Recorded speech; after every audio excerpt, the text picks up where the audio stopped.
पंढरीनाथ भगवान की माऊली ज्ञानेश्वर महाराज की गुरु संत तुकाराम महाराज की जय। हरे राम राम राम हरे हरे, हरे कृष्ण कृष्ण कृष्ण हरे हरे, हरे राम राम राम हरे हरे, हरे कृष्ण कृष्ण कृष्ण हरे हरे, हरे राम राम राम हरे हरे, हरे कृष्ण कृष्ण कृष्ण हरे हरे, हरे राम राम राम हरे हरे, हरे कृष्ण कृष्ण कृष्ण हरे हरे, हरे कृष्ण कृष्ण कृष्ण हरे हरे, हरे कृष्ण कृष्ण हरे हरे, हरे कृष्ण कृष्ण कृष्ण हरे हरे, हरे कृष्ण कृष्ण कृष्ण हरे हरे, हरे राम राम हरे हरे, हरे कृष्ण कृष्ण कृष्ण हरे हरे, राम राम राम हरे हरे, हरे कृष्ण कृष्ण कृष्ण हरे हरे, हरे राम राम हरे हरे, हरे कृष्ण कृष्ण कृष्ण हरे हरे, हरे राम राम हरे हरे, हरे कृष्ण कृष्ण कृष्ण हरे हरे, हरे राम हरे हरे, हरे कृष्ण कृष्ण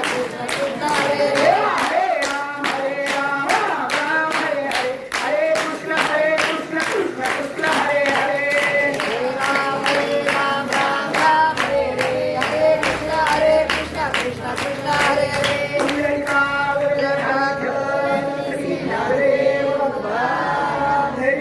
भगवान की जय, महाराज की जय, गुरु संत तुकाराम महाराज की, गुरु बाळूमामा महाराज की, गुरु बाळूमामा महाराज की, ज्ञानदेव तुकाराम पंढरीनाथ भगवान की जय। माऊली ज्ञानेश्वर महाराज की जय, जगद्गुरु तुकाराम महाराज की जय, संत बाळूमामा महाराज की जय। शंभो शिव हर हर महादेव। गुरुर्ब्रह्मा गुरुर्विष्णू गुरुर्देव महेश्वरा, गुरुर् साक्षात परब्रह्म तस्मै श्री गुरवे नमः। ओम ब्रह्मानंदं परमसुखदं केवल ज्ञानमूर्ती, द्वंद्वातीत गगन सदृशं तत्वमस्यादिलक्षणम्, एकं नित्यनिर्मलमच्युतं सर्वाधि साक्षिभूतं, भावातीत त्रिगुणरहितं सद्गुरु त्वं नमामि। जयांचे केले स्मरण होय सकळ विद्येचे अधिकरण, तेची वंद श्री चरणा श्री गुरूंचे ते नमस्कारोनी आता। महायोग पीठे तटे भीमरथ्या वर्म कुंडलिकाय दातृ मुनींद्र, समागत तिष्ठतमानंद स्कंदं परब्रह्मलिंगं भजे पांडुरंगं, वसुदेव सुतं देवं कंस चाणूरमर्दनं, देवकी परमानंदं कृष्णं वंदे जगद्गुरुं। कैलास राणा शिवचंद्र मुळी फणींद्र माता मुडीधारी, कारुण्य सिंधू भवदुःखहारी तुझवीन शंभो मधुकोमतारी मंगलमंगले शिवे सर्वार्थ साधिके, शरण्ये त्र्यंबके गौरी नारायणी नमोस्तुते। परितेची भक्ती ऐशी, पर्जन्याची सुटिका जैशी, तरी धरावातून आणणारशी गतीच नेन, अखिल गुणानिधान सच्चित आनंद घन, रुक्मिणी प्राण संजीवन भक्त स्थल पांडुरंग परमात्म्याच्या संत बाळूमामांच्या मुळे महाराजांच्या नतमस्तक होऊन आजच्या असणाऱ्या प्रवचन रूपी शिबिराला सुरुवात करायची आहे। आणि म्हणून दर महिन्याचा अमावस्येचा प्रवचन सेवेचा नियम, आरती प्रवचन सेवा नंतर महाप्रसाद असा असणारा दर महिन्याचा नियम, आणि त्या नियमाप्रमाणे आज माझ्याकडे आलेली ही प्रवचन रूपी सेवेचं पुष्प संत बाळूमामाचे अर्पण करण्याचं भाग्य माझ्यासारख्या पामराला म्हणून माझ्या पामरा हे काय स्वरूपण पायाची वाहन पायी बरी, आणि म्हणून अशा सेवेसाठी घेतलेली ववी ज्ञानोबरायांच्या ज्ञानेश्वरीतील 11व्या अध्यायातील तुम्ही आणि जीवन जगत असताना भक्ती कशी करावी, भक्तीच्या स्वरूपाचं यथार्थ वर्णन करणारी ववी आज सेवेसाठी घेतलेली आहे। आणि म्हणून दर महिन्याचा अमावस्येचा कार्यक्रम तसं पाहिजे बाळूमामाचा अवतार हा भगवान शंकराचा. परवाच महाशिवरात्री उत्सवातला पार पडला 12 दिवसाचा आपण हरिनाम सप्ताह. आणि त्या भोलेबाबांचा अवतार म्हणजे बाळूमामा. रुद्राचा अवतार सूर्यो राहतोय आत्मा सूर्यातून ऐकतो आपण भजनचा म्हणतो ओम नमः शिवाय ओम नमः शिवाय बाळूमामा नमः. काय म्हणतो आपण? कारण त्या भगवान शंकराचा अवतार बाळूमामा. आणि म्हणून बाळूमामाची सेवा भगवान शंकराने कलियुगाच्या ठिकाणी जडजीवांचा उद्धार होण्यासाठी देवा संतांच्या रूपाने अवतार घेतला. देवते संत देवते संत निमित्त त्या प्रतिमा. जेवढं जेवढं संतांचा अवतार आहे ते भगवान परमात्मा घेतलं. ज्ञानोबरांचा अवतार कोणाचा? भगवान विष्णूचा. महाविष्णूचा अवतार सखा माझा ज्ञानेश्वर. निवृत्ती तो सदाशिवाचा अवतार स्वामी निवृत्ती जातात. ब्रह्मा सोपान झाला भक्त आनंद आधी शक्ती मुक्ता व्हायला शिजणी लागे पाहिजे. तुकोबराय तो भगवान विष्णूचा अवतार. आणि म्हणून तुकातून ऋषी ब्रह्म तुकाशी आले म्हणून रामेश्वरी मस्त तुकाराम तुकाराम नाम घेता कापे. म्हणून जडजीवांच्या उद्धारासाठी संतांनी अवतार घेतला. आम्ही वैकुंठवासी आलो याची कारण अशी बोलले दिवशी खातो झाले वर्ताया. आणि मग असे असणारे संतांनी तुमच्या आमच्यासाठी अवतार घेतले. या ठिकाणी तुम्ही आम्ही आलो तर त्याच्या पाठीमाग भाव शुद्ध पाहिजे. शुद्ध ज्याचा भाव झाला देव जुली नाही त्याला. आपण परमार्थ करत असताना आपली मनोवृत्ती तशी पाहिजे. तसा भाव पाहिजे तर फळ मिळतं.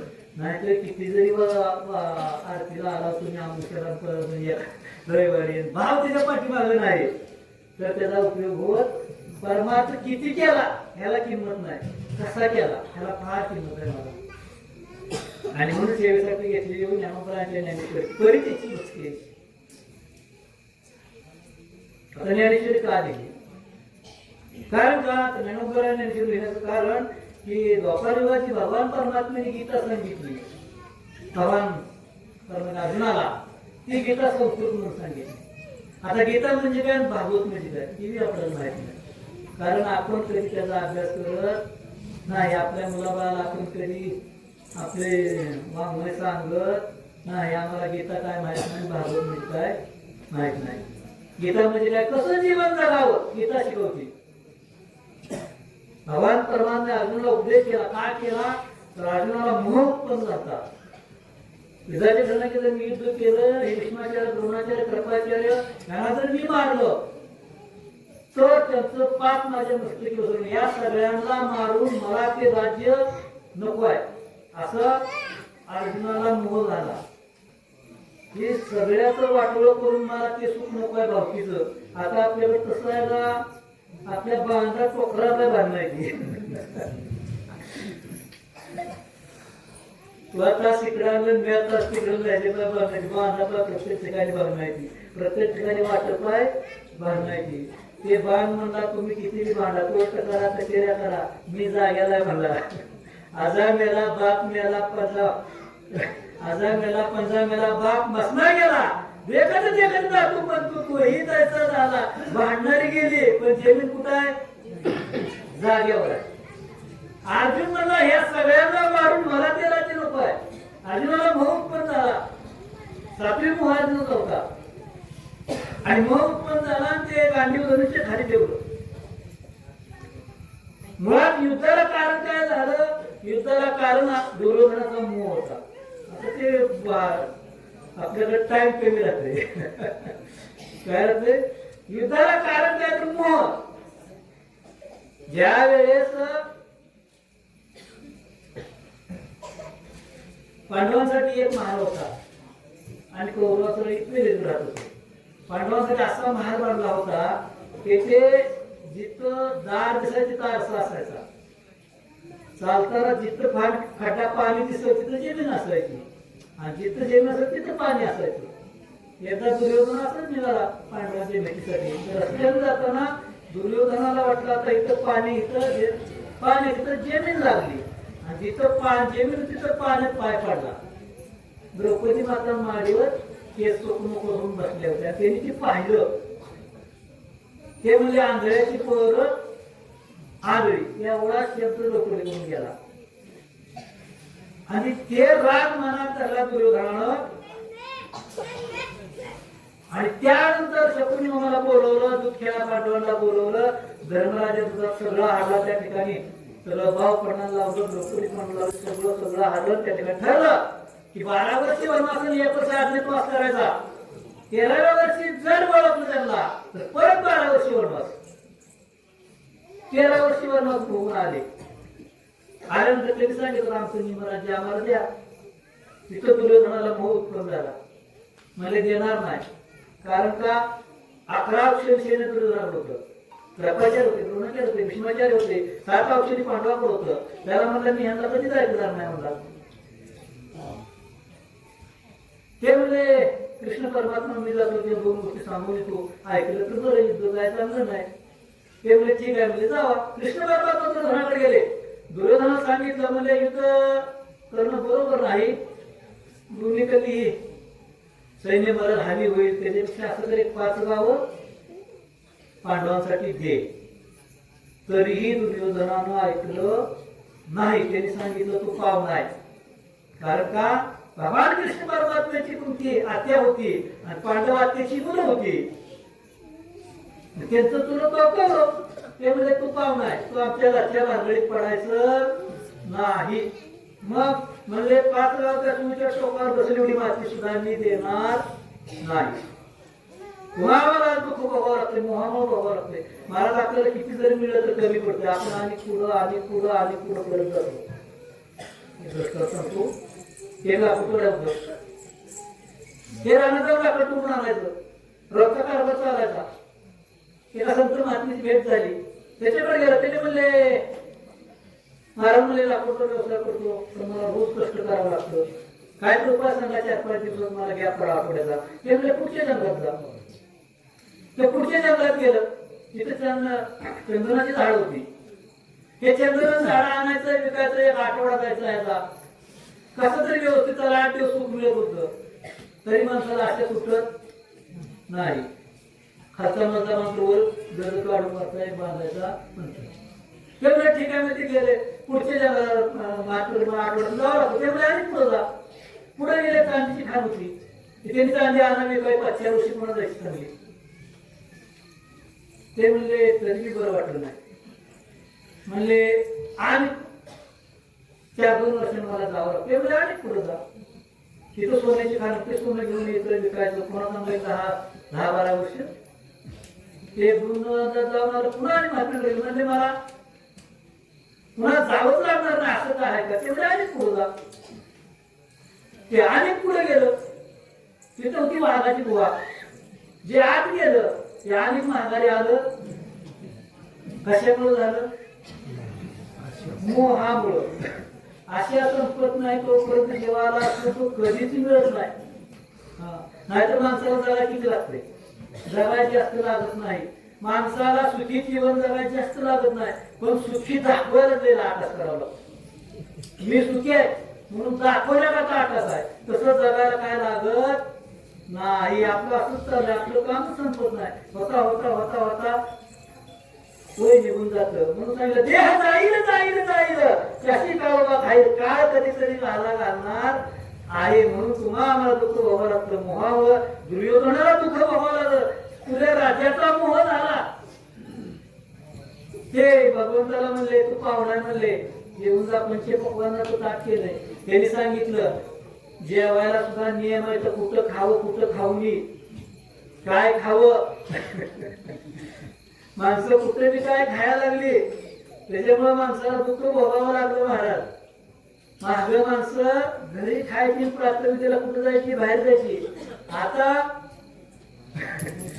बाहेर खात्याची लय अवघड झालंय का कलियुग आहे महाराज कलियुगात 2 गोष्टी आहेत त्या माणूस विषयाच्या रचनेच्या मागा लागलाय कलियुगाच्या माणसाला चमचमीत असं वाटतं त्याला वडापाव खा वाटतं चायनीज खा वाटतं म्हणून इतकं ढाबं झालं तरी ढाबा कमी चालत हे कलियुगाचं वैशिष्ट्य आहे महाराज कलियुगाचा माणूस विषयाच्या आणि रचनेच्या माग लागलेला आहे आणि म्हणून ते दुर्योधनाला भगवंताने सांगितलं म्हणजे कुठं खावं ह्याला शास्त्र आहे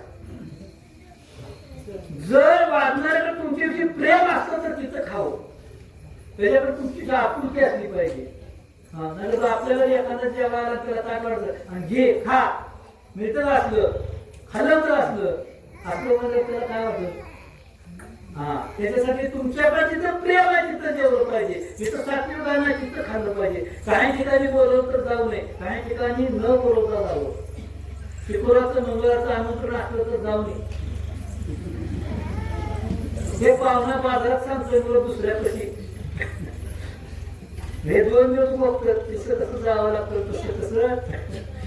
पण ते आमंत्रण स्वीकारले आणि जिथं सत्याची पंगत आहे, जिथं आमुद्याची वाळूमाची आरती आहे, रविवारची आरती आहे, तिथं नाही बोलवलं तरी जावं. कारण का तर ते भोजन नसून तो प्रसाद आहे, प्रसाद. म्हणून त्या ठिकाणी आवर्जून जावं. ते सात्विक अन्न ग्रहण केलं पाहिजे. शास्त्रानं प्रत्येकाचा आहार ठरवून दिलाय, प्रत्येकाचा आहार ठरवून दिलाय महाराज. ज्याला जिभेनं पाणी पितं त्याच्यासाठी मांसाहार आहे, जे ओठानं पाणी पितं त्याच्या हातसाठी शाकाहार आहे. तुम्ही जसा आहार खा तशी बुद्धी चालते. राजूचा आहार आहे, तामूचा आहार आहे, सात्विक आहार आहे. जसा आहार तुम्ही ग्रहण कराल तशी तुमचं बुद्धी, जशी बुद्धी तसं मन, जसं मन तसं वर्तन. त्याच्यामुळं आहारला जास्त महत्व आहे. मला सांगा वा कशात पाहिजे तू वा वा कशात पाणी पितो ऐकत ना. जिभेनं पाणी पितो बरोबर आहे. वाघाचा आहार मांसाहार. गाय कशानं पाणी पिते ओठानं. गायचा आहार शाकाहार. गायच्या पुढे मग तुला खाते का खात नाही. वाघाच्या पुढे मग गोट टाकलं तर खात नाही बरोबर आहे का. कुत्र कशानं पाणी पितं कुत्र्याचा आहार मांसाहार. मांसाहार करतं ते कोण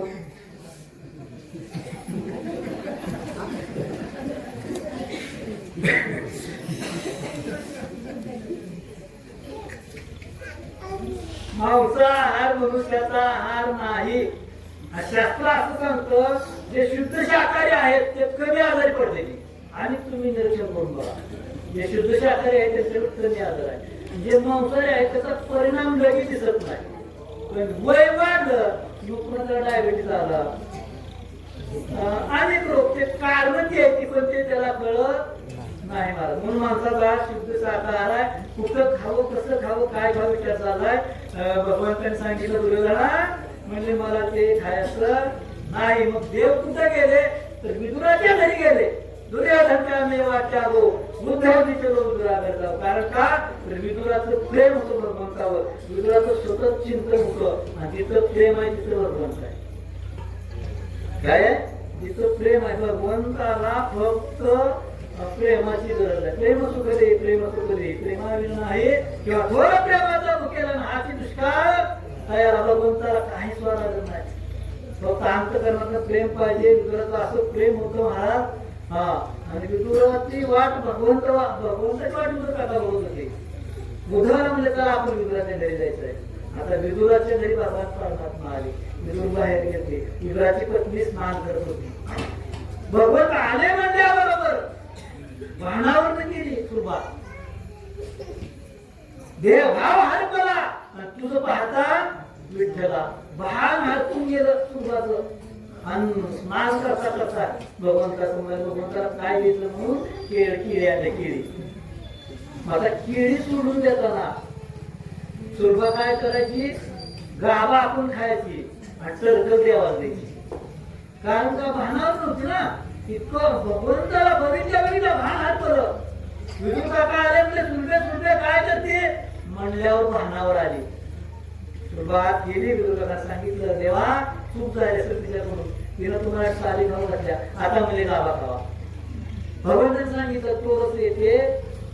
विदुर काका मीच गाभा खात होतो आणि सुरुवात कारण का ती माझ्या अंतकरणात होती. म्हणजे ज्याने भावाने चिंतन करतो ना तो भक्त माझ्या हृदयात राहतो. त्याच्यासाठी आणखी दृष्टांत आहे. जे भगवान परमात्मा आईसाहेब बसल्या होत्या आणि राधा आली. राधा आल्यानंतर आईसाहेबाला भगवंताला सांगितलं म्हणजे दूध घेऊन ये. आता म्हणले आपण आपण जर घरात असतो आणि एखादी जर परकी बाई घरी आली तर आपल्या नवऱ्यानं आपल्याला काम सांगितलं बरं वाटलं का? ते म्हणले हे आधी मला उदाहरण सांगितलं आई साहेबाचा द्वेष शिकवणार ना मग काय केलं उकडचं दूध आणलं त्यांनी आणि उकडचं दूध राधाला केलं त्यांनी राधा सतत भगवंताचं चिंतन करत असल्यामुळं राधाला काय त्याचं संमिश्रण नव्हतं ते उकडचं दूध पिले राधा आणि संध्याकाळी जायचं भगवंताचं पाय करायला ना भगवंताच्या पायाला फोडालं त्यांनी म्हणले इतकं फोडायला करता बरोबर तुम्ही ते म्हणजे तुमची करामत आहे का ज्या राधेला तुम्ही उकडचं दूध प्यायला दिलं त्या राधेचं पाय माझ्या अंतःकरणात असतं तुम्हाला आनंदी भावात माझी भक्ती करतो त्या भक्ताचं चरण माझ्या अंतःकरणात असल्याचं त्यामुळे तुम्ही दिलेलं दूध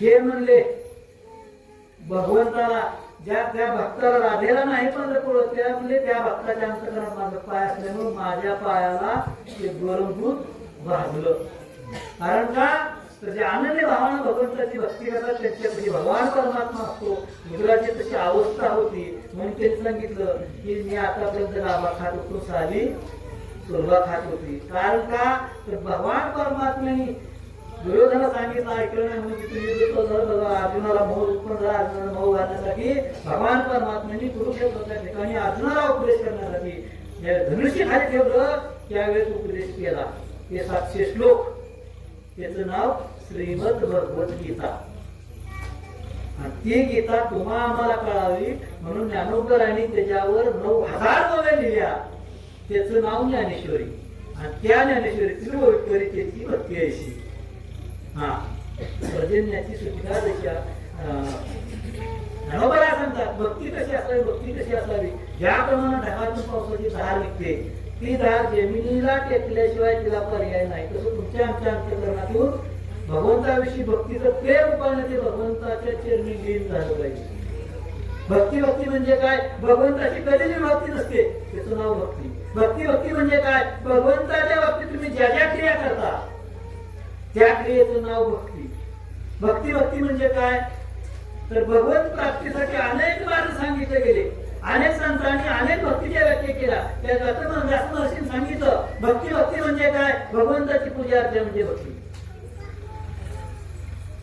दुसरी गोष्ट सांगितलं भक्ती म्हणजे काय भगवंताच्या कथा श्रवण करणे म्हणजे भक्ती घराच्या भक्ती म्हणजे काय भगवंताचं सतत अनुसंधान असणं म्हणजे भक्ती तुकोबाराची भक्ती म्हणजे काय संसारावर केवढं प्रेम आहे तेवढं प्रेम भगवंतावर त्याचं नाव भक्ती याची दोन भक्ती आवडते देवाशंकर बाई माया माझा तुम्ही मला एवढं सगळं सांगा मग आम्ही देवपूजा करत नाही पण प्रत्येक जण म्हणणार आमच्याकडे देवाला आम्ही रोज देवपूजा करतोय तुम्ही रोज देवपूजा करतोय पण त्याचा काय नियम आहे आपल्याकडे देवाला असतो बरोबर आहे ना शास्त्र असं सांगतं तुम्हाला जेवढं लागतं तेवढं आपल्या देवाला पाहिजे तुम्हाला झोपाय जाते किती मोठाचे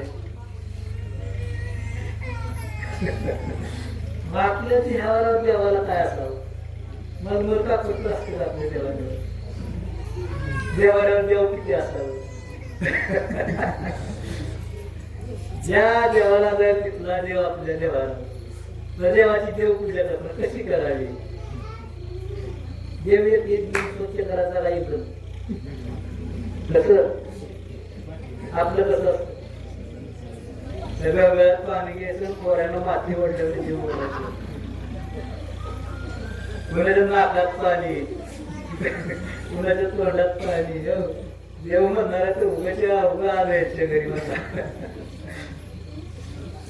आपल्याला किती साबण लागतं किती शॅम्पू लागतो आपल्याला किती गरम पाणी लागतं हे वेळात आपण विचार केला का देवाला गरम पाणी लागेल काय पण हे नियमाची भक्ती महाराज देवाला येता देवाला पुसणार देवा आपल्या देवाला तुम्हाला आवडणाऱ्या देवाची मूर्ती असावी जास्त लय पसारा करून उपयोग नाही पहिली गोष्ट आहे आपल्या असणाऱ्या मूर्तीची प्राण प्रतिष्ठा असावी मूर्ती किती मोठं उंच असेल हे शास्त्र आहे शास्त्र सांगतं 4 इंचापेक्षा उंच मूर्ती आपल्या देवाला बसावी आपल्या देवाला देवाला कपडे असावे असते तिला एका देवाच्या 2 मूर्त्या देवाला नसाव्या किती 2 एक जणच्या घरी गेलो 3 केसन देऊ देवाला किती केसन नवरा काकू 3 ती म्हणली एक सासूचा एक माझा आणि एक सुनाचा आहे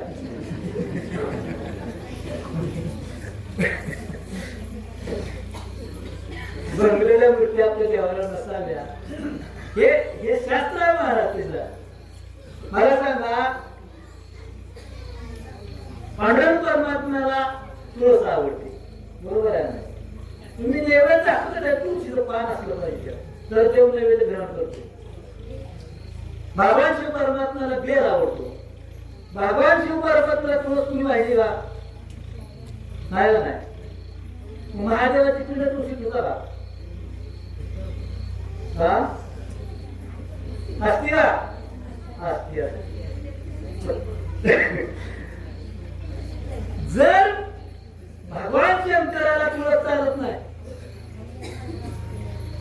बेल चालतो मग तुळशीत शाळीग्राम असावा आणि पिंड देवाऱ्यात असावी हे त्याचा नियम आहे महाराज आपण याचा कधी विचार करत नाही भक्ती थोडी करा त्याचं ज्ञान असलं पाहिजे तर ते तुम्हाला फळ मिळणार आहे नाही तर मिळत नाही म्हणून देवपूजा ही भक्ती आहे पण त्यात प्रेम असलं पाहिजे त्या भक्तीचं ज्ञान असलं पाहिजे मला सांगा ग्रंथ आधी देवाला वाच तुम्हाला लय अवघड आहे का नाही बरोबर सुचिरभूतपणा कधी पूर्ण होतो स्नान केल्यानंतर तुम्ही जे गंध येतात तेव्हा सुचिरभूत झाला सुचिरभूत होऊन देवपूजा करायची म्हणजे गंध कधी पाहिजे आधी पाहिजे बरं का कपाळ कशासाठी दिलंय गंधासाठी कपाळ दिले आम्ही जर दुकान नाही गावात एखाद्याला तसं बिजून आमच्या कपाळाला बघते महाराज आज बुकायला ना त्याच्या कपाळाला नागा नसला असं आहे ते आणि म्हणून तुम्ही देवपूजा करताना देवा आधी लावायला नसतं जास्त समजा आपल्या देवाचं देवा कायम असलं पाहिजे विजत नसलं पाहिजे जर समजा विजला तरी देवपूजा करायच्या आधी देवा लावला पाहिजे आपल्या देवाला कुणीकडे आपला ह्या लोक शास्त्र आहे आपल्या देवाला आग्नेय पूर्वमध्ये पाहिजे आग्नेय दिशेकडे आग्नेय घरात असतो किचन आग्नेय असतो आग्नेय दिशेला असतो त्याच्या साईडला आपला देवाला असला तरी चालतो तसं काय तर स्वतंत्र देवघर असलं पाहिजे कारण का म्हणजे माळकराचं असतं ते म्हणजे बिगर माझ्याची तिला बसते ती काय कधी तर असतच नाही देव म्हणणारा किचन कशा शेजारी मला तुला मी काय म्हणले असले त्याच्यासाठी देवपूजा म्हणजे भक्ती आहे पण त्याला तसं पूजा झाली पाहिजे तसं प्रेम असलं पाहिजे महाराज त्या पूजेत तुम्हाला कितीदा जेवायला लागतं आपल्या देवाला नैवेद्य आपण कितीदा दाखवतो तुम्ही जर ते ताट 2 मिनिटं देवाकडे ठेवलं कारण आपला स्वभाव आहे देव नैवेद्य खात नाही देव नैवेद्य खातो का नामदेवराचं नैवेद्य खाल्ला ना देवा एक बोलायला सांगितलं नामदेवा जा म्हणले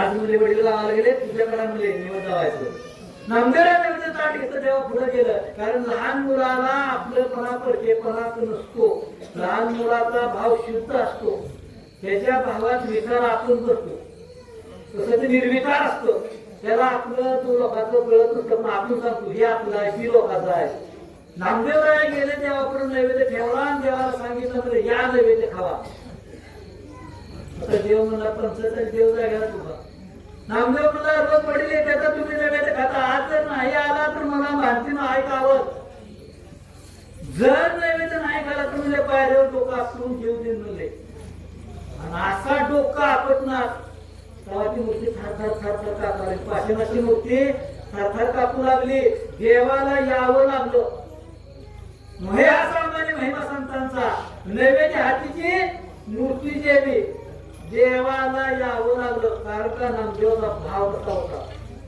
ते नैवेद्य खाल्ला देव नैवेद्य खातो तर आपण नामदेव सारखा दाखवत तरी सुद्धा 2 मिनिटं देवापुढे तुमचं ताट आता देवा नैवेद्य ग्रहण करा. आणि तो तुम्ही जर खाल्लं जेवण केलं तर तो जेवण आहे तो प्रसाद आहे. देवाच्या प्रसादे करा रे भोजन.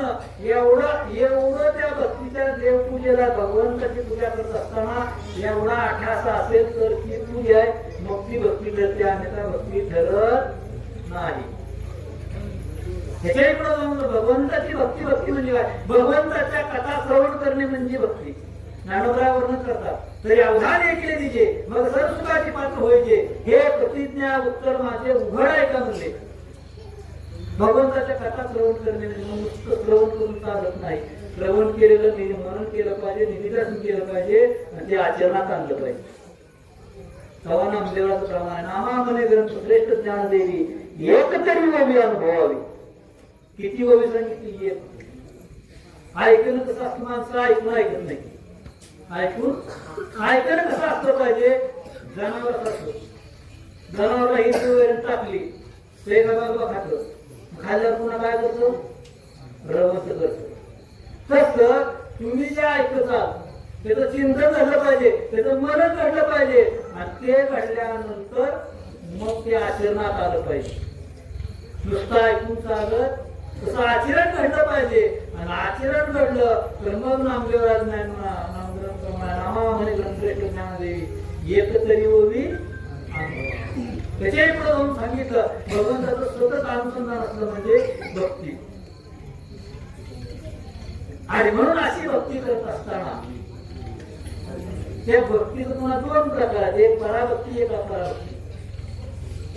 पराभक्ती म्हणजे भगवान प्राप्त होईपर्यंत भक्ती केली त्याला पराभक्ती म्हणतात.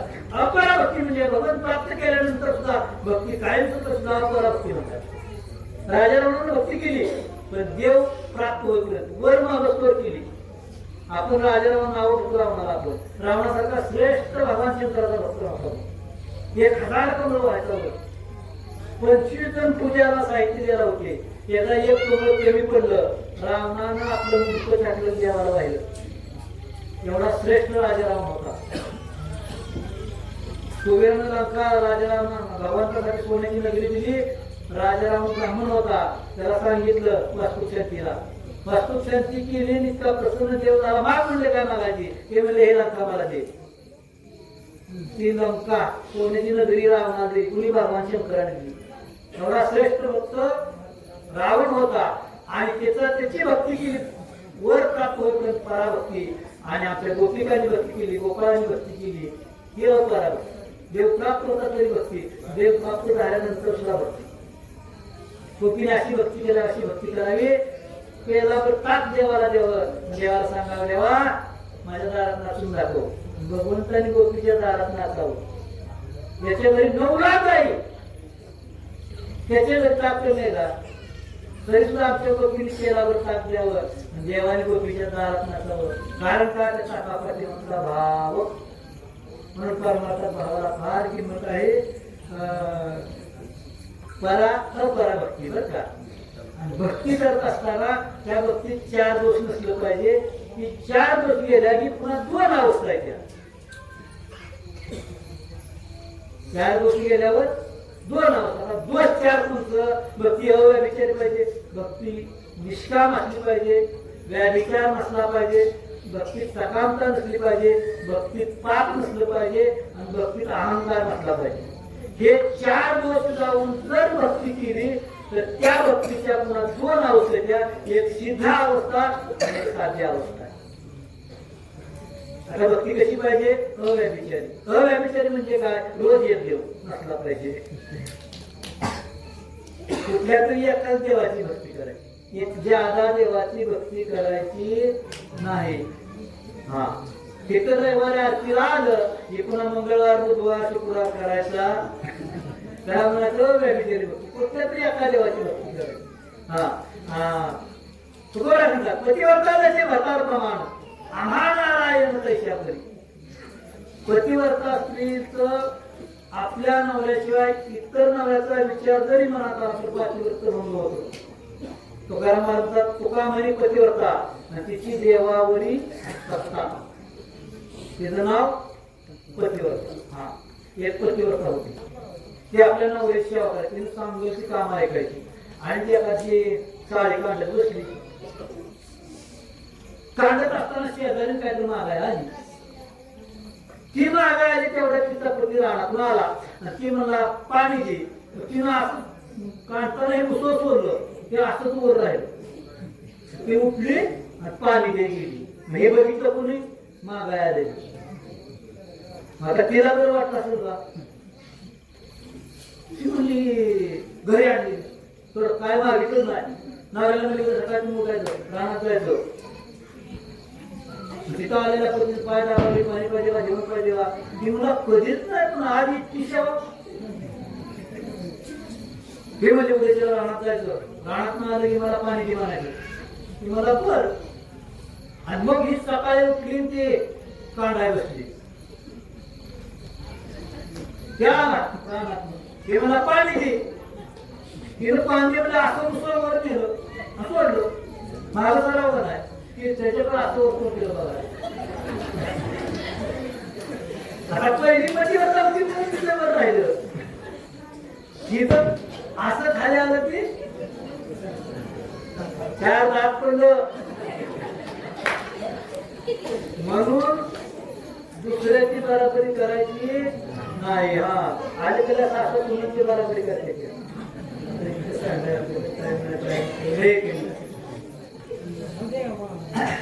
म्हणून अव्यभिचार नावाचा दोष. महाराज सांगतात आम्ही इतर देवाची भक्ती करत नाही म्हणजे हेंदारी शेंदारी देवते कोणती कोणती भूते घेते आपल्या पोटाला ते मागते शिते आव्हान. आम्हाला इतर देवांची गरज नाही. म्हणजे तुम्हाला मागून घेते ती तुम्हाला देत नाही. मागून घेणारा देव तुम्हाला देईल का? देत नाही महाराज. समजा शेजारी तुमच्याकडे मी ठकू मला आठववर पिटली, ठकूकडे आठववर पिटली आलं, चार भाकरी केल्या तिनं, तिच्याकडे शेजार नाही म्हणजे मला चित्तभर पिटली. देव काय ते म्हणेल मी आता मागून आणलंय तुम्हाला, आता मी कुठलं देऊ? म्हणजे जी मागून घेत ती दुसऱ्याला देत नाही. जे दैवत तुम्हाला मागून घेत तुम्हाला दिलं काय? 2 पायाचं 4 पायाचं हा देत नाही. आमच्या पांडुरंगाने कुणाला कधी काय मागितलं का? मागितले अधिप्रिय आवडे तुळशी बुका त्याची प्रीती करी गोळ्या लावायचा. हा एक धरला किती आम्ही रकमायचा पण आम्हाला त्याच्याशिवाय दुसऱ्याचं घेणं देणं नाही. म्हणून सांगितलं भक्ती अव्यभिचार असावी. भक्तीत सकाम नावाचा दोष नसला पाहिजे, निष्काम भक्ती पाहिजे. भक्ती करणं तुम्हाला अधिकार आहे पण मागण्याचा अधिकार नाही. कारण का? जर तुम्ही निष्कामतेने भक्ती केली तर देवाला सांगावं लागत नाही. देवाला सांगावं लागत नाही. काही अंतरीचे बुद्ध सगळं तर ते देवाला. मग त्या पद्धतीने आपली भक्ती पाहिजे. भक्तीत सकामता नसतं, निष्काम भक्ती पाहिजे. आम्ही 10 रुपये नारळ देवाला पुरतो. किती मागायचं? मला ही उदी माझं ती उदी माझं ती उदी जावायचा चांगली होती, सून चांगली नव्हती, बोरला पाणी नव्हती, शेजाऱ्याचं वाटलं होती. इतकं देवाला मागायचं. 10 रुपयाच्या नारळात इतका देव वेळायलाय. देव वेळा नाही. म्हणी नाही भाव म्हणे देवा मला पाव, म्हणी नाही भाव म्हणे देवा मला पाव. रे देवा अशाने पावायचं नाही रे. देव बाजारचा भाजीपाला, देव बाजारचा भाजीपाला नाही 2 रुपये विकत आणायला. अंतकरणात श्रद्धा पाहिजे, अंतकरणात भाव पाहिजे. म्हणून भक्तीत सकामता नसली पाहिजे, भक्तीत कामना नसली पाहिजे. देवाला सांगावं लागत नाही. जसा तुमच्या अंतकरणात भाव असत, अंतकरणात जशी श्रद्धा असत त्या भक्ताचं देव काम करतो. भक्ती निष्काम असली पाहिजे, भक्तीत पाप नसलं पाहिजे. चोरानं बरबाद केला तर चालतो पण 50 ठिकाणी चोरी केलेली चालत नाही. हा त्याला म्हणायचं निष्पाप भक्ती. आणि त्याच्या पुढे सांगितलं भक्तीत अहंकार नसला पाहिजे. मी केलं हे भक्तीत नसलं. 4 दिवस गेलं की ती भक्ती पुढे 2 अवस्था सांगितल्या. 5 मिनिटात ती अवस्था सांगून आपलं प्रवचन आटोपलं गेलं. 4 दिवस काढला. भक्ती अव्यभिचार पाहिजे, भक्तीत सकामता नसली पाहिजे, निष्काम असली पाहिजे, भक्तीत पाप नसलं पाहिजे, पाप असणं भक्तीत नसली पाहिजे आणि भक्तीत अहंकार नसला पाहिजे. हे 4 गोष्टी घालवलं की पुढे 2 अवस्था आहे, एक सिद्ध अवस्था आणि एक साध्य अवस्था. 4 दोष आहे जी अवस्था आहे ती साध्य अवस्था आहे आणि 4 गोष्टी केलं की पुन्हा सिद्ध अवस्था आहे. तुम्ही ज्या सिद्ध अवस्थेला प्राप्त होता त्यावेळेस देव तुमचं काम करतो. त्यावेळेस देव तुमचं काम करतो. साधू संतांचं देवानं काम केलं. का केलं? कारण त्यांनी ते 4 दोष घालवलं आणि ती अवस्था प्राप्त केली. म्हणून सांगितलं उच्च नीचे काही नेणे भगवंता इष्टी भाव भक्ती देखून या. मीराबाईसाठी घेतो विषय त्याला दामाजीचा झाला पाडीवार शेकोबाचे ऋण पेढी ऋषिकेशी आंबवशीचे सोशी देवानं सगळ्या भक्ताची कामं केली. का केली? कारण ते दोष घालवलं ना. आमच्या चोकोराच्या पत्नीचं दिवस ठरलं. चोकोराच्या पत्नीचं दिवस ठरलं. ठरल्यानंतर त्यांनी सांगितलं आपल्या पतीला म्हणले आता बाळा ना देव जवळ आले, कोणतरी स्त्री माणूस पाहिजे घरी आपल्या. मग तुम्ही जावा म्हणले आणि वंशाला घेऊन या. कुणाला? आता शब्द राहिलं नाही तर वंश येईल ऐकलं काय? हा ते म्हणले वंशाला घेऊन या. चोकोबराय म्हणले ठीक आहे म्हणले. चोकोबराय निघाले बहिणीच्या गावाला जायला. वाटलं आपण हरिनाम सप्ताह चालू होता त्या ठिकाणी चोकोबरायची पावलं वळली ना. खऱ्या भगवत भक्ताची लक्षण आहेत महाराजची. जिथं भगवत चिंतन चालू ना तिकडं आपोआप पाय वळले पाहिजे. म्हणा तेथे धाव घेई जाहे विठोबाचे पायी डोळे तुम्ही घ्याले चुक पहा विठोबाचे मुख तुम्ही ऐकाले कारण माझ्या विठोबाचे गुण. प्रत्येक इंद्रियाला भगवंतांनी का संत महात्म्याने कामं सांगितली.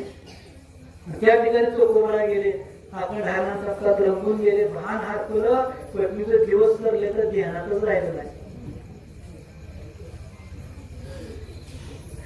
मग ते लावणी हात पुरवायला माझं सांगितलेली चिंता देवाला पुढं पडलं. देवाला कारण त्यांच्याकडे ते दोषच शिल्लक नव्हतं ना. आई साहेबाला विचारलं जावं म्हणजे चोकोबराच्या पत्नीचं बांधून करा. ते म्हणजे तुमच्या अनेक भक्त रोज मला काम सांगतात. बायकांचं एक असतं आणि काय काम आहे ते देवाला आई साहेब विचारलं म्हणजे काय काम आहे. ते म्हणजे असं चोकोबाच्या बांधून करायचं. ते म्हणले मी जात नसते कारण का मी लक्ष्मी आहे आणि मी गरीबाच्या घरी जात नाही. तुमचं भक्त जाणार तुम्ही जाणार. मी चोकोबाच्या घरी जाणार नाही. भगवंताला कोडपला ठीक आहे म्हणले. मग भगवंताने एक किरकी घेतली चोकोबाच्या बहिणीचं रूप धारण केलं. फाटकी साडी बसत नाच ते देवीचं रंग घालावर अगदी चोकोबाच्या बहिणीचं रूप घेतलं देवाने. आई साहेब विचारलं आता मी कशी दिसते सांगा. आई साहेब म्हणलं तुम्हाला सगळं रूप शोभून दिसतं. गरुडाला गाडव केलं. खोबराच्या गोण्या खारतेच्या गोण्या तेव्हा तिथे काय केले ते सगळं टाकलं. चोकोबाच्या घरी देव आले. का सांगतो मी 4 दिवशी घालवल्यावर भक्तीची अवस्था सांगतो. देव तुमचं काम करतो. ते तिथं आले. दारात थाप मारली. चोकोबाची बहीण झाला चारंदर. वहिनी दार उघडा हाका मारली. दार उघडा हाका मारली. दार उघडलं. ते म्हणजे वर्ष बरं झालं तुम्ही आला. हा आणि माझ्या चोकोबाच्या पत्नीचं बाळांपण भगवान परमात्म्याने केलं. काय ते साधं काम असतं काय. केवळ बाळ धुवायचं ते त्या बाळाची कपडे धुवायची बाळाची कपडे धुवायची. रोज 3 टायमाला तिला भात करून द्यायचा. रोज गवऱ्या खाली सगळी कामं भगवान परमात्म्याने केली. त्या बाळाच्या आईला सुद्धा जे काम करू वाटत नाही ते काम आमच्या भगवंताने केलं. काय केलं? ते प्रेम होतं तसं मला चोकोबाची भक्ती कशी होती आणि मग अशी भक्ती असावी भगवान परमात्म्याने तुमचं काम करावं. चोकोबाचं एवढं काम माझ्या भगवंताने केलं आणि 7 दिवस झाला 8 दिवशी काला झाला चोकोबाच्या ध्यानात आला. म्हणजे आता घरी काय झालं असं तिकडे चोकोबा घराकडे निघाले. भगवंताने जाणलं आता वहिनी म्हणले सगळं झालं आता मी येते म्हणजे. ते म्हणजे थांबा म्हणले मला येतील म्हणले चुळी नाही खण नाही काय काय तर केलं असलं. ते म्हणले बघू म्हणले परत आले. आता मला गेलं चोकोबा 1:4 आमचं देव मुक्त झाले. चोकोबाला पाहिलं बाळ चुकलो बाळाची चुकलो. ते म्हणले कसं काय झालं. ते म्हणले साथ द्या. ते म्हणजे मी गिरून नाही आली कुठून भगवान परमात्म्याने बहिणीचं रूप घेतलं आणि म्हणजे बाळांपण केलं. सांगायचं तात्पर्य काय? ज्यावेळेस तुम्ही भक्ती करत असताना भक्तीत असा भाव असावा महाराज, चार गोष्टांवर भक्ती केली, देव तुमचं काम करतो. तशी भक्ती करण्याची बुद्धी जे भगवंताने तुम्हाला द्यावी, संत बाळूमामांनी तेवढी बुद्धी तुम्हाला द्यावी, एवढी बाळूमामाची प्रार्थना करून झालेली सेवा संत महात्म्याच्या चरणी अर्पण करून सेवेला पूर्ण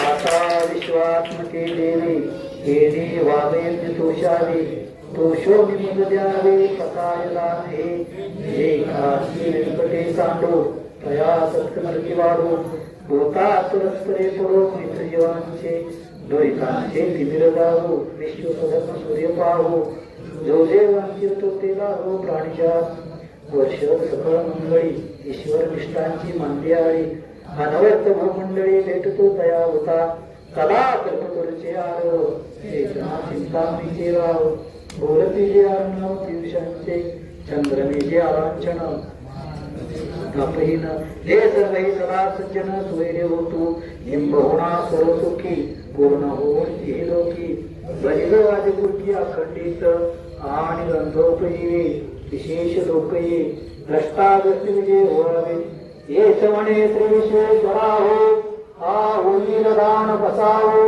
येणे वरे ज्ञानदेव सुख्या झाला येणे वरे ज्ञानदेव सुख्या झाला येणे वरे ज्ञानदेव सुख्या झाला सुख्या झाला सुख्या झाला सुख्या झाला ओम शांती शांती शांती